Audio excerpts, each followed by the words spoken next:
سیدنا ابو سعید خدری اور سیدنا ابو ہریرہ رضی اللہ عنہما بیان کرتے ہیں کہ نبی کریم صلی اللہ علیہ وسلم نے فرمایا، جو شخص بیماری کے دوران مندرجہ ذیل کلمات کہتا ہے، اگر وہ اس بیماری میں فوت ہو گیا تو اسے جہنم کی آگ چھو بھی نہ سکے گی۔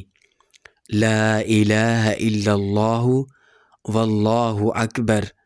لا الہ الا اللہ وحدہ، لا الہ الا اللہ لہ الملک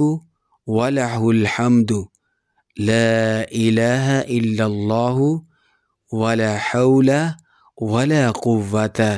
الا باللہ۔